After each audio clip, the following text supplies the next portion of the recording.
Heavy rain and flooding across central Texas, where the storms are headed next and when we could see more rain. This is KVUE News at 5. Good afternoon, everyone. I'm Terry Gruca. And I'm Mike Rush. Thanks for joining us. Heavy rain and flooding across central Texas today. One area seeing 7 inches. Chief Meteorologist Albert Ramon has a look at what we're tracking right now. Albert? Well, the good news is the last of the rain is moving on out. Just some light to moderate showers in our far eastern counties. The rain chance tonight and tomorrow down to 20%. There's a look at the latest radar. The last remaining flash flood warning is for extreme southern Hays County. This flash flood warning does not include San Marcos, just the southern tip of Hays County until 5:30. The reason, Doppler radar estimates of up to 7 inches of rainfall south of San Marcos, not far from San Marcos High School. We've had a ground report of 6 3/4 of an inch in southern areas of Hays County. Also want to get you updated on a river flood warning. This is a river flood warning for the Blanco River at Wimberley. Here's the good news. Below flood stage now, will go slightly above flood stage by midnight, so only minor flooding is expected along the Blanco River there in Hays County. Pockets of heavy rainfall, 2, 3, 4, even 5-inch totals.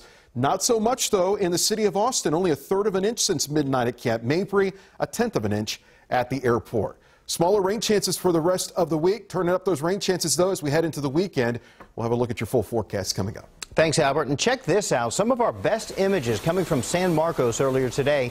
Students at Texas State University tweeting about the rushing waters on campus. Sewell Park near campus became Sewell Pool today with the heavy flooding.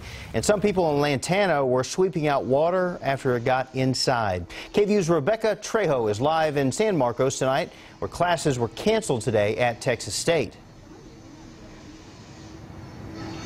Mike, well, the good news is that the university decided to resume classes starting now at 5 o'clock, and furthermore, classes will be back in session. Now, the San Marcos River here considerably lower than it was earlier this morning. It's within its banks now, but still high. Anybody who's been out here knows that the water here is pretty clear right now, dirty and filled with debris. Now, earlier this morning, Sewell Park was flooded with some structures covered with water, but the university isn't reporting any damage here at the park. University says Commons Hall, where testing occurs, was flooded in the basement. Students out here tell me it was frustrating getting in and around campus before classes were canceled around 2 o'clock today. Others, like student Miranda Suarez, says her dorm at Butler Hall was flooded and her room had about 1 inch of water inside after waking up due to the storm outside. Well, I woke up due to the thunder, and I freaked out, but it just kept going on and off a little bit. I could hear it getting louder and harder until eventually the lights started flickering and my air conditioning started going on and off. And so I decided to go meet up with my friends on the boys' side of the dorm, and I saw them, and then eventually the power just went out. It did get flooded, and it was pretty creepy because all the lights went out, and it was just the emergency exit lights with all that stuff. Suarez says the university cleaned up what was left of the water in her dorm by this afternoon, but right now things are getting back to normal here on campus. Not a lot of students around, as you can imagine, but things are operational. Now I'm going to pass it on to my colleague Michael Perchik, who is in another part of town. Michael, how's it looking out there? Rebecca, we're right in front of Purgatory Creek. If you take a look behind me, that water gushing downstream, and if we go just a bit farther, that's Mitchell Street, and part of Mitchell Street now covered with water. Despite barriers being up on both sides of Mitchell Street, we've seen countless vehicles make their way down the street. So we want to make something very clear. Do not drive over standing water. Period. In the last half hour, we've seen 2 people actually out of their vehicles move the barriers in order for cars to make their way down here. This is a safety concern. City officials in San Marcos have already responded to more than a dozen calls of vehicles trying to make their way through high water. Do not do it. It's for your safety. Turn around. Don't drown. And even on roads that aren't covered in water, a lot of these streets are filled with debris, a lot of tree branches, a lot of sediment from the rivers and creeks making their way out here. So even if your road is open, make sure you are doing so safely. And right behind us, a perfect example, another vehicle making their way down here. You may think your vehicle is big enough to do it.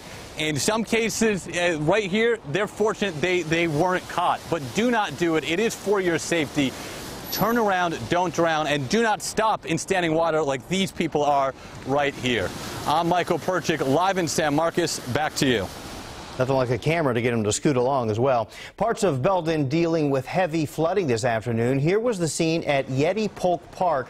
Much of a running and bike trail completely covered in overflow water from Nolan Creek. Many people who made their way down said it's the worst they've ever seen. Nearby Davis Street was closed off to traffic due to water covering the road. We spoke with one woman who decided to evacuate overnight as the rain's intensity picked up. Remember, you can follow up-to-the-date weather information by downloading the KVUE app. We have push alerts and live weather radar. It is all free in the App Store. It is never something a parent wants to think about, the death of their child. But when that unimaginable tragedy does happen, one mom is working to change the law. She wants parents to have the chance to see their child's body before an autopsy.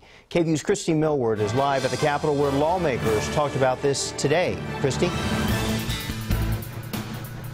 Well, Mike, the senators in the Criminal Justice Committee just passed it unanimously. Right now, the law is just not rock solid. It doesn't guarantee a parent the opportunity to see their child's body. But now one Texas mother wants that to change.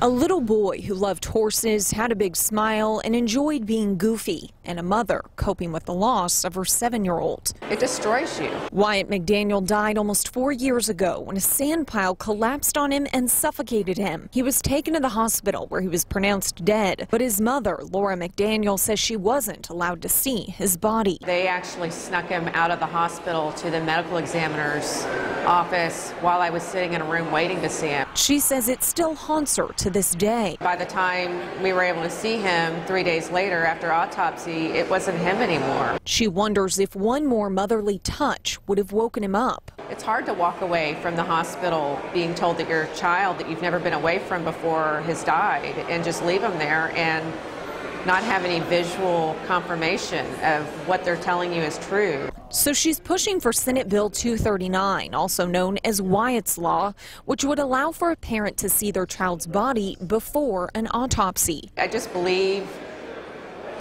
very much that that's a right that a parent should have. Williamson County Judge Bill Gravel, a member of the Justice of the Peace and Constables Association, supports the idea. It's been my experience as a judge that most parents want to see their deceased child. He says it's an important first step in the healing process. I believe family members have a right to view the body of their deceased loved ones as long as it doesn't intervene in the law enforcement investigation. McDaniel understands preserving evidence for an investigation, but still thinks a parent deserves the opportunity. Letting a parent set eyes on their child is not going to compromise the evidence. Instead, she says it will start their path to grieving.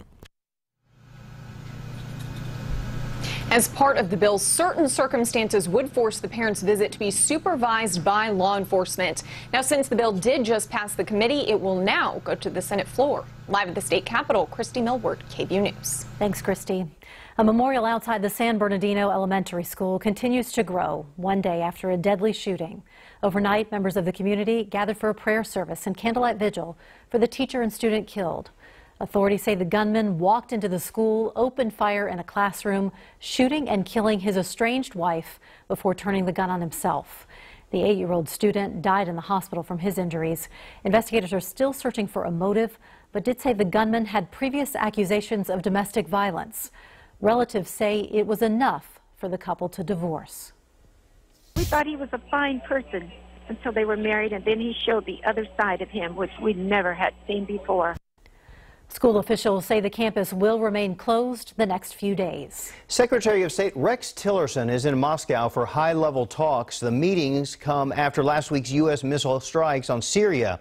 Around the same time Tillerson was arriving, Russian President Vladimir Putin was holding a news conference during which he claimed Russia has information that there were plans to fake chemical weapons attacks in Syria to provoke U.S. retaliation. Before landing, Tillerson called on Russia to play a role in ending the violence in Syria. We want to create a future for Syria that is stable and secure. And so Russia can be a part of that future.